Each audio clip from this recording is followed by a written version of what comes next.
I'd like to welcome everybody today. We're happy to have a special guest to give a seminar for us today. Dr. John Chapin will be speaking to us on the topic of TV Whitespace and its challenges and opportunities.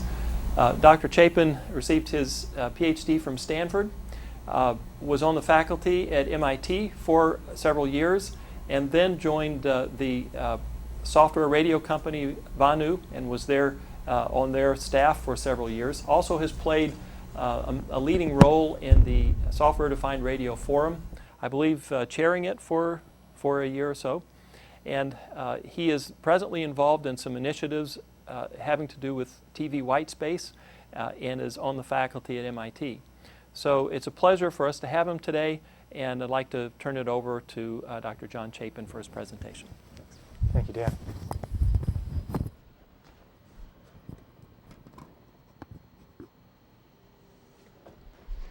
Okay, well, thank you very much for inviting me here today to talk about TV Whitespace. I'm wearing two hats, as Dan said. One is for my research work at MIT, and the other is I'm associated with a startup here in North Carolina called Band Service LLC that's doing some pretty exciting stuff that I'll tell you about at the end of the talk. So, TV Whitespace, I'm going to break the talk into four areas, talking about cognitive radio as a broad research field, going on into talking about TV Whitespace in particular, dive into the technical challenges which are intertwined with a bunch of regulatory issues, and then finish by talking about the importance of test beds and what we're doing in Wilmington. So let's start with cognitive radio. In the broadest possible terms, cognitive radio is a tremendously important research field because of the role it plays in the ongoing growth of wireless communications capacity. Some of you may know of Marty Cooper. He led the team at Motorola that created the first commercial cell phone system in the 70s. So Marty, if you go to his website, he has something he calls Cooper's Law, which reads, the total achievable wireless capacity has doubled every 30 months over the last 104 years. His definition of wireless capacity is the number of simultaneous conversations you can hold in a given area in the RF spectrum. Now, you may quibble with some of the details of his analysis, but at a broad brush, I would say it's quite apparent that we've been on a closely exponential growth curve for over a century, which is really amazing. And what that means is that everybody who's now alive and all the corporations and all the businesses, all the government agencies, everybody is used to the kind of ongoing growth in functionality and the kind of ongoing reduction in cost that comes from an underlying technologically exponential growth curve.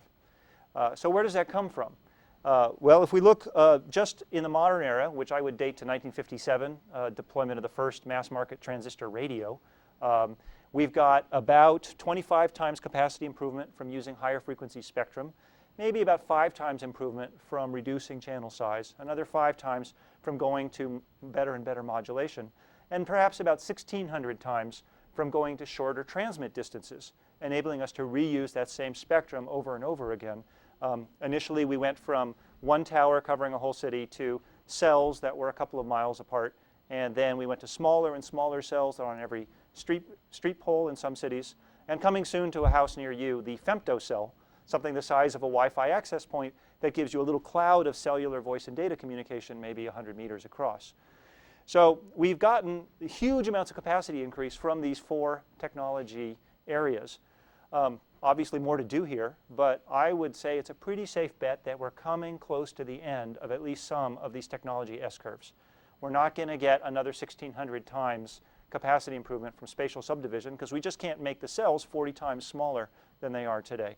We can't go to another 25 times higher frequencies, at least not without leaving the RF spectrum.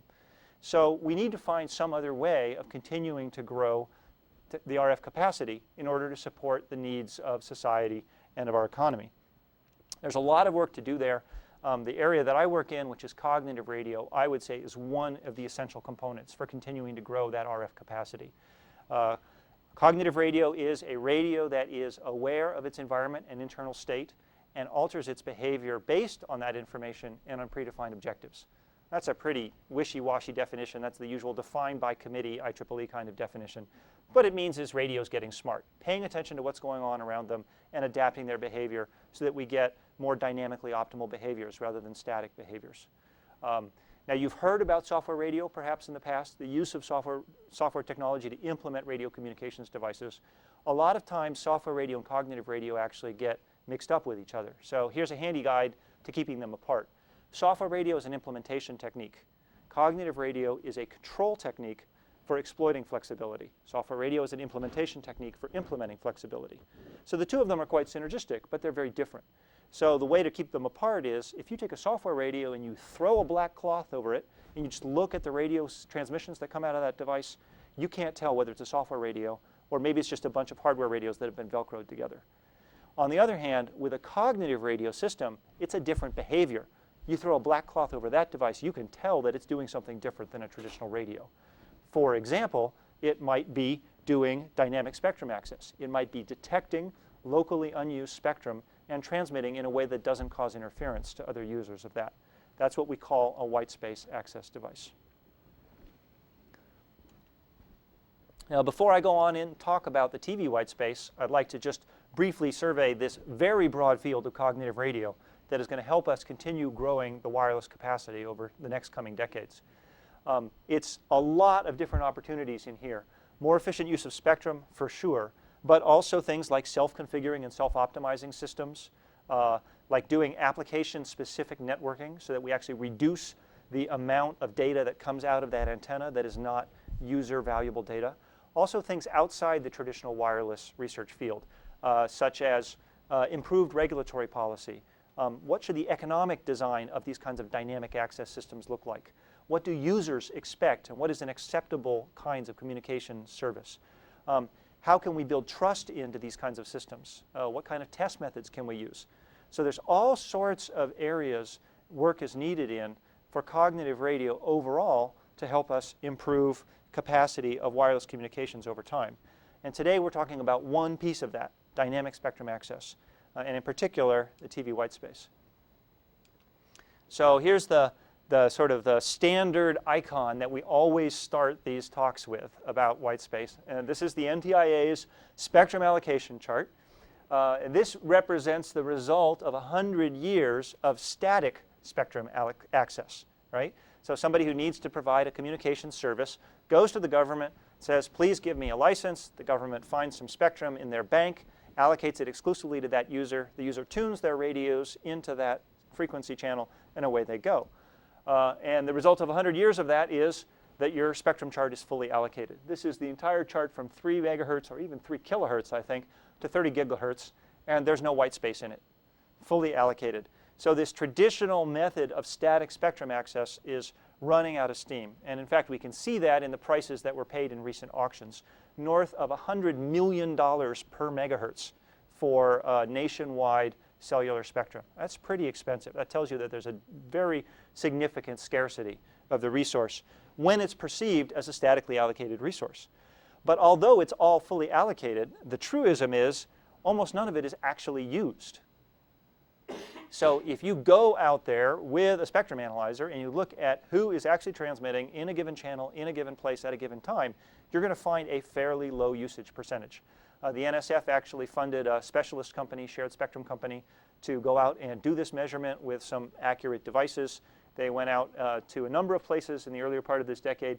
They found overall average occupancy well less than 20%. You go to an average sort of standard suburb, 5% of the beachfront spectrum is actually being used at any given time. Rural area, 1%. The highest number they found anywhere was New York City during the August 2004 presidential convention. So you had all of the standard New York City stuff going on. You had all the media. You had all of the military that was there to protect the president.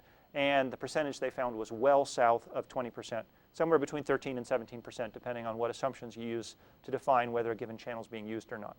So clearly, there's lots of room for improving capacity, even in places like Manhattan, if we can get away from the old static spectrum allocation and go to a more dynamic spectrum allocation method.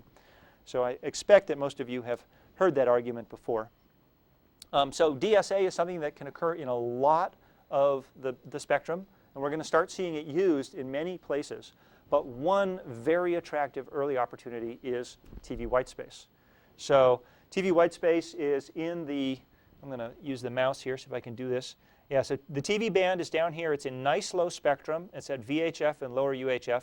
The propagation there is a whole lot better than what you're going to find up here, say, in the 2 gigahertz band for Wi-Fi. We could talk more about that. It goes further. It propagates through buildings better. It propagates through vegetation better. It's very, very attractive. Now, how much white space is there? How many of the channels within that TV band are unused at any given market? Well, that depends on your definition of what unused is. How far away do you need to be from an existing TV transmitter before your use of that channel won't cause interference to any of the receivers of that existing TV transmitter?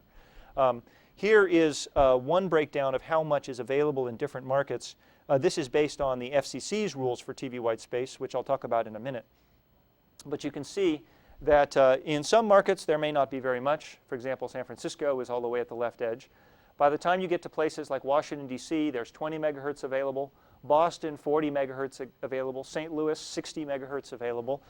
New Orleans, north of 70 megahertz. Minneapolis, and you get to places like Wilmington, where we're doing work. There's lots and lots of spectrum available. So this is a very, very attractive band for dynamic spectrum access. It has a few other attractive characteristics. In addition to the fact that there's plenty of it and it propagates well, the incumbent users, at least the dominant number of them, the most important ones, which are the TV broadcasters, they're either on or they're off. They're not particularly intermittent users, so it's relatively easy to detect and avoid them or use various methods to avoid causing interference to them. So this is a very attractive opportunity for DSA. What are some of the applications of this that people are talking about? One application that's gotten tons of interest in the media is low-cost internet access. We have a digital divide in this country. There's a lot of folks in rural areas or in poorer areas who don't have very good internet access. That's bad for their education. It's bad for economic development. It's bad for healthcare. We really are looking at how we can bring internet access more effectively to those segments of our society. Well, if we look at what TV Whitespace could do here, if you provide unlicensed access to those unused bands, well, that's free spectrum. So that's a pretty good start. That reduces the cost. Moreover, you've got long-range propagation. So basically, you can end up with a low infrastructure cost going with the low spectrum access cost, and maybe that changes the equation just enough that you can afford to economically bring broadband service to a large number of people who previously couldn't get it. There is a risk here, and for each of these potential applications, I'm going to talk about a risk, which is to say it may be the case that this application does not end up taking full advantage of the TV whitespace. The risk for internet access is that if we look at the populated areas as opposed to the really unpopulated rural areas, there may not be enough spectrum available to provide a competitive broadband service. There's a lot of debate about how much spectrum is needed. There's a huge debate about what it means to be broadband. We heard some of that at the legislature this morning. But one technical analysis by some folks at the University of Colorado, Boulder, suggested that you need about 80 megahertz of spectrum if you're going to really provide a good broadband service to a number of people where you need to reuse spectrum across spatial cells. As you saw from the chart on the previous slide, there's a large number of populated areas in the country where, by the FCC's rules, there's less than 80 megahertz of spectrum available. So you need to be careful about spectrum and the availability of that spectrum if you're trying to do internet access. But certainly for the less populated rural areas, it's a very, very attractive application. Second application that people have been talking a lot about is an interconnect for home consumer electronics. Things like getting your set-top box to talk to your PC, to talk to your flat-screen TV hanging on the wall without a whole lot of wires that you need to plug in to do that job. There's a whole coalition that involves Samsung and HP and Philips and others been pushing on this. In fact, their standard was just published a couple of weeks ago through ECMA. The coalition is called Cognia. I saw a demonstration of this running at a conference I was at in DC a couple of weeks ago. Looks pretty cool. Now, there is an alternative to this. It may not end up using TV whitespace, not for technical reasons, but purely for market reasons. There are other people proposing systems for solving that problem, one in the 2.4 gigahertz space, one in the 60 gigahertz space. So we'll see if the TV whitespace ends up being used in all of those consumer electronics devices. So watch for Best Buy near you or whatever your favorite electronics retailer is for Christmas 2011. We're too late for 2010, they told me, but maybe we'll see some devices for 2011. Final application that people are really talking about is distributed monitoring and control networks. The technical term for this is SCADA, supervisory control, and maybe some of you know what that stands for.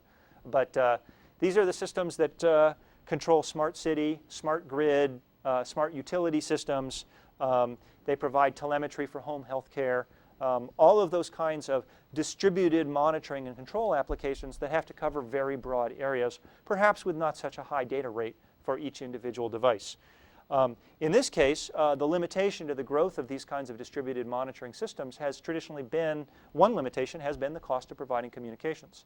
So for the same reasons that internet access might be made more affordable through using the TV white space, we could see these kinds of distributed control networks being made more affordable because you have free spectrum access and long-range propagation. In this case, you don't have to get to such high data rates as you do to provide broadband internet, and therefore you might be able to get a much lower cost system even because you can have fewer towers out there.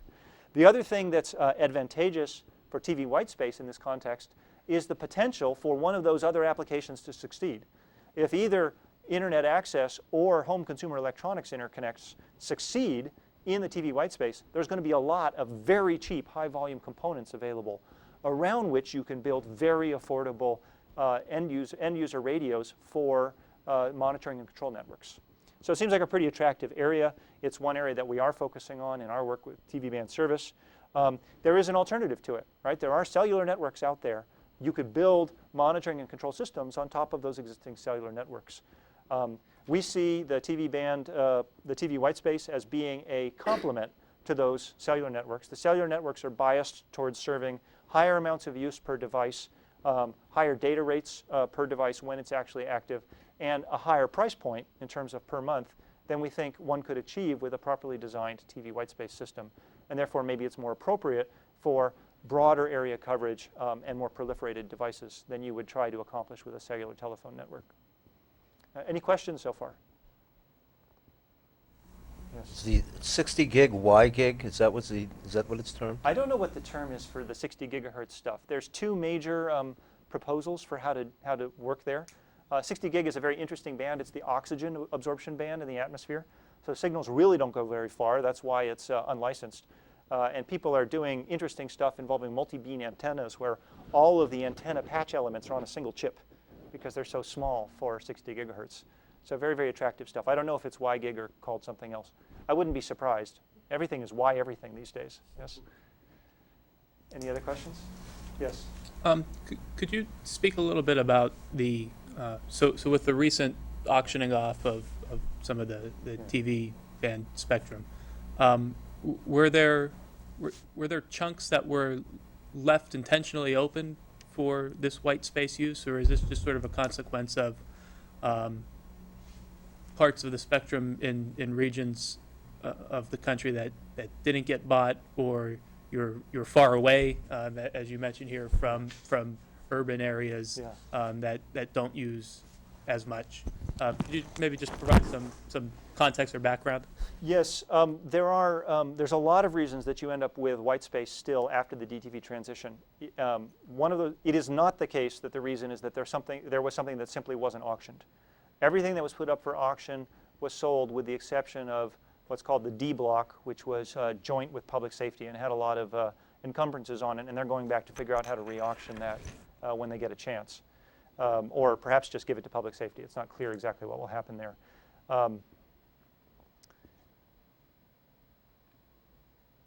One reason that you have white spaces is that you have to keep co-channel TV transmitters very far apart from each other. You need to leave a lot of buffer space between channel 37 in one town and channel 37 in another. In between there are places where you could operate at low power without causing interference. There's also a number of places where it's just simply not economical for people to operate TV transmitters. There isn't enough advertising revenue to support a business. And so although the channels are available and could be used for television transmission, nobody's actually using them. There are other issues involving the receive filters in television receivers that for historical reasons mean that they want to keep live television transmissions in the same town relatively far away from each other. I don't know to what extent that filter issue continues to be true in the new digital receivers. It was a very big issue with the older analog television receivers. So could some of this TV white space have potentially, some of these concepts have been potentially applied before the DTV auction? Absolutely. There's no particular link to the DTV transition in this. There may be some political links, but there's not a strong technical link. Any other questions? Yes. Is the quality of the spectrum in the white space the same as the quality of the spectrum sold off in the auction? The question was, is the quality of the spectrum in the white space the same as the quality of the spectrum sold off in the auction? I'd say it's actually better. And the reason it's better is that the spectrum that was sold in the auction, 700 megahertz spectrum, and white space use is allowed to go all the way down into the VHF spectrum, the low and high band VHF, which has better propagation. On the other hand, if you had bought the 700 megahertz spectrum in auction, you'd have an exclusive license to it. Nobody else could get in there. If you're doing unlicensed operation in the TV white space, then you are sharing those channels with other users that you don't control. So the spectrum is actually a little bit better from a propagation perspective. It comes with certain encumbrances, which I'll talk about in a minute, about what you have to do to protect the primary users from interference. And it comes with the very significant fact that you are sharing that band with other people. Anything else? Okay, let's go forward. Now let's go on and talk about the regulatory and technical issues. I tried to write this talk where I had a regulatory section and then a technical section. That didn't work. Then I tried a technical section and followed by a regulatory section. That didn't work. Those issues are very tightly tied to each other in this space, and I think you'll see that. So the rules from the FCC were adopted in late 2008. They were actually published in February of this year and immediately stayed due to petitions for reconsideration that were filed and also lawsuits. It is unknown when these rules will actually take effect. We're hearing potentially early in 2010, but it just depends on when the process finishes at the FCC and they finally publish the rules and certify them. There are 3 lawsuits pending. Those are outside the FCC's control. That's the National Association of Broadcasters, the Association for Maximum Service Television, and the Coalition of Wireless Microphone Users, all of whom feel that they're going to be impacted by data communications in these channels. So we really don't know what the final rules are going to look like. The power limits might be different from what we see today. The tower height limits might be different. The protection for primary users might take a slightly different form. We see, encouraging signs in DC that something like what we see right now will be coming out. But I'm just going to caveat everything I say next about the technical issues with saying that this is a description of the current rules, not of whatever will come out of the FCC, and I don't know what that is. The FCC rules refer to something called the TV band device. So I'm going to use that same terminology. TV band device is one of these cognitive radio devices. It operates on a secondary basis in the TV band without causing interference to those primary users in accordance with the FCC's current proposal. So the FCC had to figure out how would these secondary access devices protect the primary users. So here's the current, or at least the primary TV band users in the US. Obviously high power television transmission, low power television, which is not just sort of small mom and pop broadcasters or churches and so on, but also the repeaters and relays that bring those high power TVs to further and more remote regions. There is public safety land mobile radio. In a number of large urban markets, they've already reused channels 14 to 20 for the public safety folks. And so what the FCC did was they just said in those urban areas, it's completely off limits to the unlicensed devices to get into channels 14 to 20. Similarly, medical telemetry, those devices are already in channel 37. And so the FCC in its ruling said the unlicensed devices can't operate in channel 37 anywhere in the country. And oh, by the way, if you want to operate in channel 36 or channel 38, you have a particularly stringent out-of-band emissions mask to protect those medical devices. Wireless microphones, that's a particularly interesting case because only 1 out of 400 of these wireless microphones in the US is actually a legal user. And we'll talk more about that a bit later, but that's a very thorny regulatory issue, is whether the wireless microphones deserve protection as primary users of the band or not. The FCC ruling came up with a couple of cognitive radio methods to protect the primary users. They basically threw the kitchen sink at the problem. So they said the secondary user starts by determining their own location. So that's location awareness, which is one cognitive radio technique. Then the secondary user has to query some centralized server and say, hey, I'm here, I'm at this location. What channels may be available for me to do my, my unlicensed secondary access in. So that is a database-based cognitive radio device. And finally, having done that, you then have to take any candidate channel in which you want to transmit and listen for any primary users. And if you hear them there, you can't operate.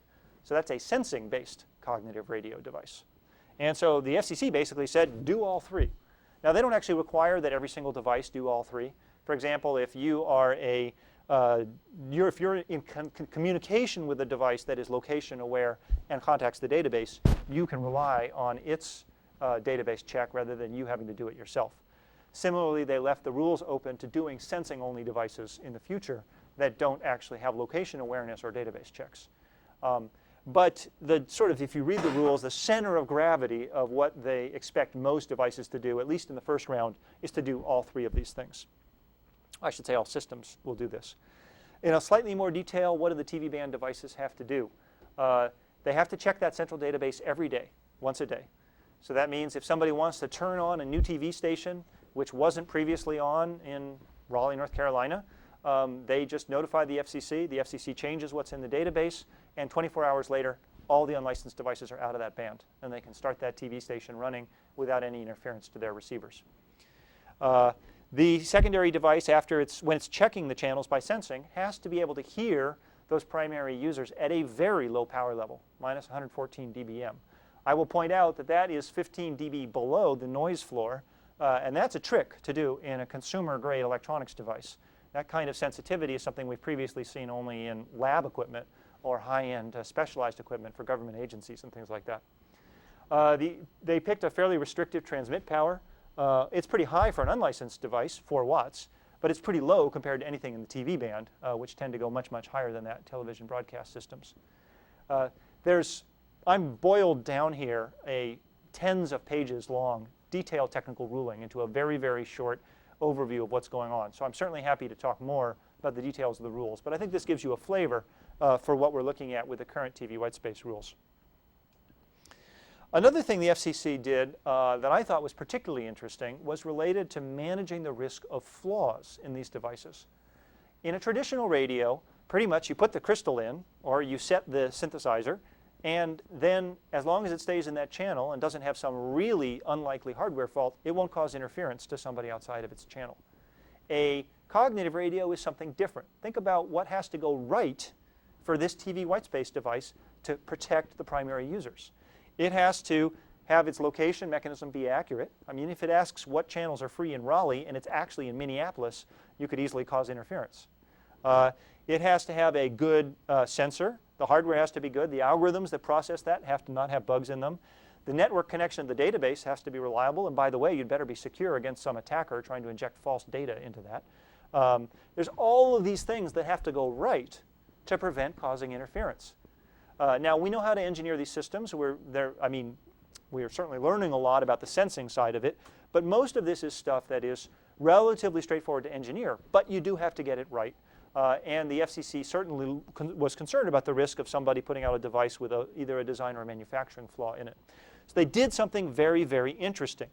They said that the database, when it tells you which channels are available to operate in your area, it's allowed to alter that answer based on the make and model of the device that made the query. So if there's some interference problem that's coming from a particular device, a mumbledy-fraughts communications device, they can set the database, actually they can direct the administrator of the database, that whenever a mumbledy-fraughts device asks for channels, it gets told that there are no channels available in your area. So within 24 hours, the FCC can recall tens of thousands, potentially, of devices and get them off the air very, very quickly. So that's a nice technical mechanism for dealing with this. I think it's particularly interesting because traditionally we've regulated spectrum access entirely ex ante. We've tried to, through device certification, assure that interference will never occur. Here is the camel's nose in the tent of an ex post enforcement mechanism. Now there's a lot unknown about how to make this work, right? How do you figure out which device is causing interference? And what is the appropriate legal and regulatory process to decide to recall tens of thousands of devices? That at least they've built a technical mechanism in to make it easy to do if they actually get to that point and if there's a problematic device. Very, very, very interesting. So let's go on to the technical issues. The key technical challenges faced to actually making these TV band devices work well. Well, one thing we said earlier, TV band spectrum is very attractive because it has long propagation. It's down in the VHF band. Well, that's also a challenge. Most of the other unlicensed operation in this country, 2.4 gigahertz, 5 gigahertz, 60 gigahertz, is all in spectrum that has very, very short propagation ranges. And that means that somebody using their Wi-Fi device in one home is not going to interfere much with a Wi-Fi device that's just 2 or 3 houses away. Here we've got spectrum that propagates quite easily for miles, depending on what power level you transmit at. And so we might find a possible tragedy of the commons. Everybody's trying to use this spectrum, everybody's interfering with each other, nobody's getting much work done. There's going to be a lot of interesting work related to making that work well if it turns out that TV band spectrum and TV whitespace is attractive for secondary data communications. The other key technical challenge is that an important class of primary users are TV receivers. And TV receivers have a couple of interesting characteristics. First of all, digital television has what they call the quality cliff, where if the bit error rate exceeds a certain magic threshold, the visual field just completely falls apart. And I'm sure those of you who have digital cable or satellite receivers have seen this happen. This picture that I'm showing on the screen here was put together by MSTV to show what might happen if those evil TV whitespace devices were to actually start transmitting in our precious spectrum. Another issue is that while the FCC does a lot about transmit standards, there's no official receive standards. There's just some sort of commercial market expectation. And in particular, there's no standards for how good the filters on these receivers need to be. If you've got the channel that you're trying to listen to, and on the adjacent channel, or 2 channels away, there's some unlicensed device that's operating near to you, well, if you've got a poor filter in that receiver, it may actually fail to reject that and get a lot of interference, even though you're not on the same channel as the TV. So the folks at Kansas, University of Kansas, did a bunch of studies, and they were able to see measurable increases in the bit error rate all the way out to 10 or 11 channels away. Although it was really most dramatic 1 or 2 channels away. So that lack of receiver standards means it's going to be difficult to figure out exactly what is a safe TV whitespace operation with regard to causing interference to the viewers of television. And finally, the fact is that TV receivers are receive-only devices. They don't transmit, and that creates something called the hidden node problem, which I'll talk about more on the next slide. Put together, all of these issues mean that, in my view, at least my personal view, the spectrum access etiquette for TV band devices is likely to evolve rather significantly in the coming couple of years. We're going to learn a lot as we start building out test beds and initial deployments about what it takes to make these devices safe and what it takes to make them perform well. And all of that's going to be reflected back into the issues of them deciding where, when, and how to access the spectrum, which is what an etiquette is. Any questions about this? Okay. So the hidden node problem. I actually don't think the hidden node problem is the most interesting thing in TV whitespace. However, it's one that everybody talks about, and I just can't let you get out of a lecture on TV whitespace without hearing something about it, because I would be delinquent in my duty. So in this hidden node problem, here I'm going to use the mouse again, you've got some transmitter, and it's being listened to by some receiver which is at an advantageous location. So maybe you're far away from the transmitter, but you can still just barely pull in that signal because you're on top of a building or something. You've got some TV band device down here in the lower right-hand corner, which is in a disadvantaged location. Maybe it's down at ground level, or maybe it's behind a building or something. So it actually has a much harder time of hearing that transmitter because it's blocked from it than the TV receiver does. And so this receiver gets line of sight from both sides. If the TV band device fails to hear the transmitter and transmits, then it goes right to this antenna, gets sucked into the receiver, and causes interference. So the location of this receiver is hidden from the TV band device. So in part to mitigate this, the FCC set the sensitivity level for the TV band devices very low.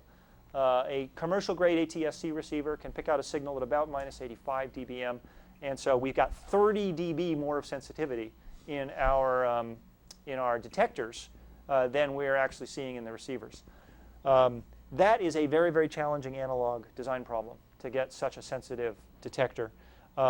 Generally, what you'll find also is that if there's a TV on the adjacent channel, it desensitizes the TV band device. So you may actually want to avoid all channels that are next to active television channels. You put that together with biasing your analog design towards false positives instead of false negatives, because you can't have too many false negatives without violating your regulatory requirement to protect those primary users. And the end result is that you've dramatically reduced the amount of spectrum that's available for TV band devices to communicate with each other. Is that a question? Well, John, yeah, this is always, I've always been kind of curious about this, that if you specify the receive sensitivity, that's something that's easy to measure and regulate. You have a box and you see, you know, how sensitive it is. But in reality, your ability to detect a signal hinges crucially on the antenna and cabling system going to it. And you could have radios with the same terminal sensitivities with widely differing abilities to actually detect the signal depending on what their antenna and cabling system is. Yeah, I think that's absolutely true. I mean, I think we've seen in consumer Wi-Fi devices are not allowed to have consumer replaceable antennas, if I recall correctly, precisely because they don't want people to put high gain antennas onto these devices. I wonder if we might see something similar coming in TV band devices. I don't know, but that is certainly quite a valid point. I don't know if the microphone caught his point. He was just commenting that your actual system sensitivity depends crucially on antenna and cabling, not just on what you measure at the terminal input of the TV band device. Let me go on to the next slide, because what I'm going to argue is that the solution to this problem may not be simply in coming up with the best possible sensor receiver. Yeah, so we have another issue. I just wanted to mention this as well. This is something we don't traditionally see in other kinds of systems. You've got two different TV band devices in a given area, made by different manufacturers, operated by different users, completely independent of each other. But since each of them, you know, operates most of the time and listens for the primary user a little bit of the time, if they don't happen to coordinate that listening time, if they don't get quiet at the same time, each of them will swamp each other's receiver, and neither of them will hear the transmitter and properly avoid it. So you have to have this cross-manufacturer, cross-system coordination of quiet time, which is going to be a challenge to work out in industry. One bad player can ruin it for everybody else. So what are our solutions to the hidden node problem? Technical, regulatory, and mixed. The technical solution to this is to do cooperative sensing. So instead of one TV band device trying to hear through a building, you have 5 or 10 that share information with each other over some kind of a local area network. And as long as the location of those devices are uncorrelated, you can show that you get dramatic gains in probability of successful detection, even at very, very low transmit signal levels. Anant Sahai, a professor at Berkeley, has done a lot of the work in this area, and you can certainly look up his papers. On the purely regulatory side, maybe the solution to the hidden node problem is to just legislate it away. Just simply allow the reduction of TV broadcast coverage that's associated with the hidden node problem. The regulatory question might be, across rural America, how many households would gain internet access for each household that loses just one broadcast TV station? Maybe that's a trade-off that we as a country decide is in the social best interest. I'm not actually advocating for that trade-off. And in fact, I think there are some people out there, MSTV and NAB being prominent examples, who would argue that even talking about a trade-off like this is out of the bounds of discourse because it violates legal protections in their current broadcast licenses. The approach that a lot of people are pushing and that I personally have some favor for, although I'm not hard over on this, is to combine a technical and regulatory approach and permit TVBDs that don't do sensing. So this is called the database-only device option. So what we do here is we take that database that used to be something you queried only once a day, and we make it a more sophisticated thing that you query multiple times a day that can accurately predict areas where secondary use of the channel is safe. And then, so that's a regulatory change. The other regulatory change is that we have to assure that all protected users are listed in the database. We don't rely on sensing to figure out that they're there and avoid them. And if we can do those two steps, then we can reduce the cost associated with sensing, we can eliminate the hidden node problem, and we can possibly end up communicating in a lot more areas of the country than we otherwise could. So this is an attractive option. There are lots of other open regulatory issues, which I'm not going to take the time to go into in detail. So, for example, are the protections for the primary users adequate? Those lawsuits and those people who are currently incumbents in the television band claim that those protections proposed in those rules are not adequate. Are the opportunities for secondary use sufficient? That's the flip side. So, for example, is there actually a business case for rural internet coverage? Some people feel that the tower height and power limits are so stringent that they're not going to be able to cost effectively provide rural coverage. That's a debate point. Similarly, is there enough spectrum nationwide for the other secondary use applications that I talked about, like smart cities and home electronics and so on else? Some people say there is, some people say there isn't. All of this needs to be explored and proved out. There is this TV band wireless microphone issue. Just to give you a little more information on that, the protected TV band wireless microphone users are people who are involved in television production. So that's studios, that's remote news gathering, that's sporting events, and those kinds of things. Everybody else, churches, theaters, maybe even this microphone I'm wearing right now, I don't know what channel it operates in. These are all technically illegal uses, 399 out of 400 of the wireless microphones. So on one side of this debate are the people that say, here's something, it's a mature technology, it's cost effective, it's providing immense social benefit, should be protected. There's the other people who say, if you protect them, all you're doing is rewarding illegal behavior, and besides, it's not that expensive to move their frequency to some other operation so they're not in the TV band anymore. So lots of ongoing debate about this. This is the kind of thing that's at the FCC commission level. There was a C-SPAN interview with Meredith Atwell-Baker, one of the commissioners, where they asked her about TV Whitespace, and her response was, well, right now we're trying to figure out what to do about those wireless microphones. Once we figure out where to move them, then we'll blah, blah, blah, blah, blah. Questions? So Yes. how do 399 out of 400 wireless products, commercial products, get built anyway without somebody saying, you know, hey, cut that out? Well, this is just, they had developed the microphones for the television production industry, and they started selling them to other users, and they didn't cause any interference to anybody. They were installed professionally, they were being used responsibly, they were providing benefit, and nobody ever made an issue of it. I assume there's more to the history than that, but that's as far as I understand it. It just worked right, didn't cause interference, so good thing to have done. Anything else? Okay. And there's the question about the database administrator rule. So finally, test beds. I'm a huge advocate of test beds. Oh, one question. Can I ask a question Yeah. about the database? So Yeah. do they anticipate that these databases will be based on measurement maps or some sort of drawing a circle around a transmitter and saying if you're inside the circle you can and outside you can't? Or how sophisticated will the technology that underlies the maps be? Right. There's quite a bit of discussion about that. The current FCC rule talks a lot about what's called the grade B coverage contour for a broadcast television station, which, if I remember correctly, and don't quote me on this, states that that is the point at the edge of the coverage zone where 90% of the locations can receive that television signal successfully 90% of the time. And out to that point, you want to protect the users, which is to say you shouldn't add enough energy to the band that television receivers at those locations will start losing signal that previously were able to receive that signal. And so they have grade B coverage maps for a lot of the different television stations, and that can be built into the database. The people who are working on those databases are advocating for more and more sophisticated kinds of things over time that would enable them to provide greater and greater amounts of white space available to potential users. But there's actually an active FCC proceeding right now about exactly what those databases should do and how they should be structured and funded. As for wireless microphones, I'm not quite sure what the proposal is related to how the database should deal with those. Certainly, you do need to have some wireless microphones in the database. You know, a Broadway theater or the Super Bowl or something. You probably want to protect that location and not have a lot of unlicensed access because you need a lot of wireless microphones in a small space. So there will be some provision in the database for registering them. Question? But hasn't a database already been put out for public notice for applications?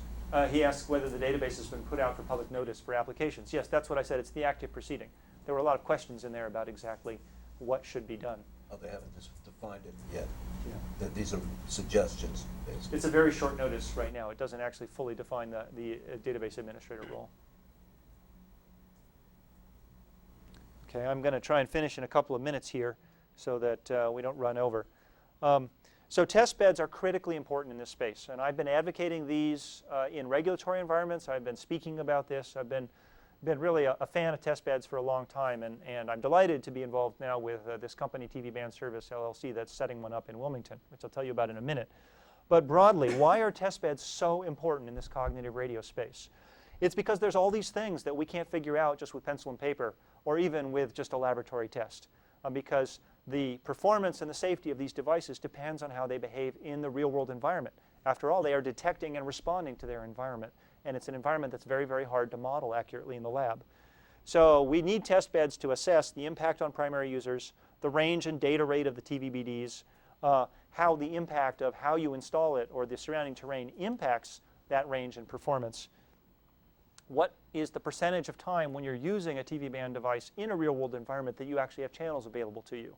What they used to call dial tone in the old phone networks, where you wanted a guarantee that every time you picked it up, you got a dial tone. What is the level of guarantee you can provide with a TV band database, a TV band device, about what fraction of the time do you try to send data that you can actually find a channel available and get through? What is the effectiveness of database control? What are the costs of database control? How do multiple independent TV band devices interact in terms of impacting safety or each other's performance? So we need test beds for doing all these kinds of assessment. We need them to support development of new techniques to improve safety and performance, test methods for assessing that safety and performance, ways to modify end-user applications so they can better exploit the communications characteristics of these networks. All of that is very, very hard to do without real-world test beds. And we need to inform all of the external stakeholders and the general public about what's going on in this space. So I think test beds are tremendously important. This is the one that we're setting up in Wilmington. Phase 1 is already going. We have the experimental license already granted for using 6 TV channels in the UHF band. Covers a fairly small area, 12 square kilometers, centered on a big facility there that EUE Screen Gems, who's a corporate partner of TV Band Service, has. The applications that we're going to be installing shortly, and I mean within weeks, the radios are coming in, the applications are coming in. We have a monitor for sewer system lift pumps. It's an example of the kinds of distributed monitoring and control that are very interesting for smart cities. A traffic camera for these more, just as an example of a camera application, and also because these kinds of things can really help with traffic management. Remote control of systems at a public park. City of Wilmington is very interested in being able to remotely turn off the lights at 11 p.m. after the ball game is over. And providing a public Wi-Fi hotspot. These are by no means all or even the ideal applications. These are just the ones we could pull together for this early first stage trials. We're also going to be doing a number of tests of the radio communications capability itself, although I want to emphasize the radios we're using right now are a very early stage prototype. And we're not a device manufacturer. We're looking to bring in radios from different folks as they start coming available and exploring how well they work. So with these early prototype radios, looking at propagation through structures, propagation through vegetation. The Screen Gem Studios is a wonderful environment for these kinds of studies, as you can see from the pictures. We have within that experimental license provisions that allow us to turn on a very micropower ATSC television station, so we can actually explore co-channel and adjacent channel kinds of interference issues. And it's a TV production facility, so they have lots of wireless microphones, and we can see whether there's any impact on that. So we're very excited about what's going on in Phase 1. Phase 2 is going to be a much bigger deal.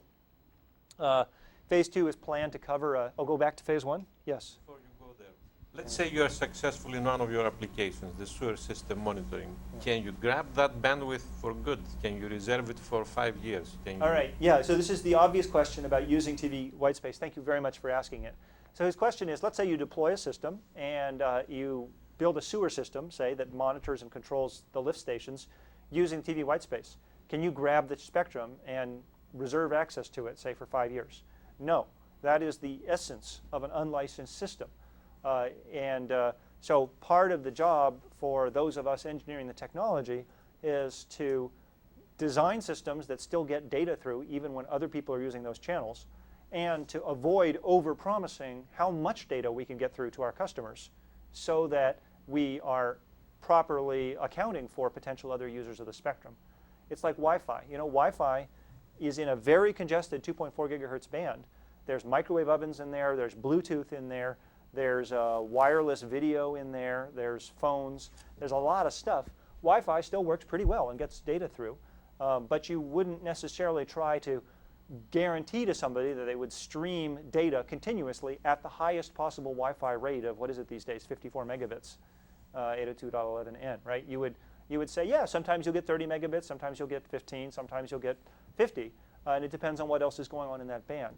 So similarly, for, say, controlling a sewer system, you wouldn't want to promise that you could run continuous large data rate transfers all the time, 24 hours a day, to remote stations.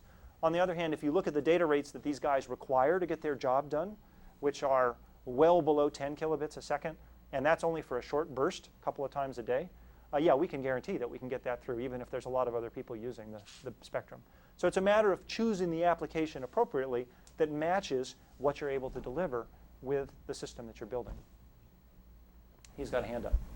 Why would AT&T or Apple put Wi-Fi chips in an iPhone if that's non-protected spectrum? The question is, why would AT&T or Apple put Wi-Fi chips in an iPhone if that's not protected spectrum? Because it's good enough for what the users want to do. You know, if you're in an airport, you can generally transmit enough data to get your email back and forth through that Wi-Fi system. Or if you're in a Starbucks, it works well enough. It's not guaranteed that it's only you, but it works well enough for your application. And it's exactly the same thing we're talking about here. Thank you. Yeah. So phase 2, which is in the planning stages right now, we've applied for the experimental license to cover all of New Hanover County, which is this area, sort of triangle-shaped area with Wilmington on the left middle. The applications to be used are under active discussion with local government agencies, the city, the county, and indeed some state agencies. So here's my last slide. I'm going to end with a shameless ask. We are seeking participants in the test bed. We would be delighted for people in the NC State community to join us in what we're doing down there. 3 different types of people come immediately to mind, although if there's other folks, we would certainly be delighted to talk to them as well. Certainly people developing radio technology or TV Whitespace products. If there's research going on in that area, or developers, not folks in the academic community, but commercial folks, we are open for business and would very much like to have them come down and trial their stuff in controlled real-world situations with a lot of supportive staff. We've got a great engineering environment. The local political and governmental community is totally on board with this.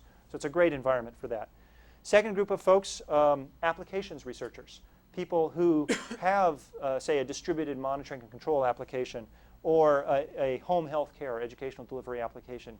People working in those areas who want to explore how this new communications technology might enable them to scale their application to larger areas, more users, new opportunities. And we're certainly looking for those applications that we could support in the test bed with our communications technology. And finally, certification and test specialists. People whose job is to figure out whether this stuff is dependable, reliable, how well it performs, and you want to come on board and trial new methods for doing that. The test bed is open for business for that too. So please, we're going to have some time in the conference room upstairs afterwards, and please talk to us, or my email address is on the slide, and be delighted to hear from anybody in the future. Thank you.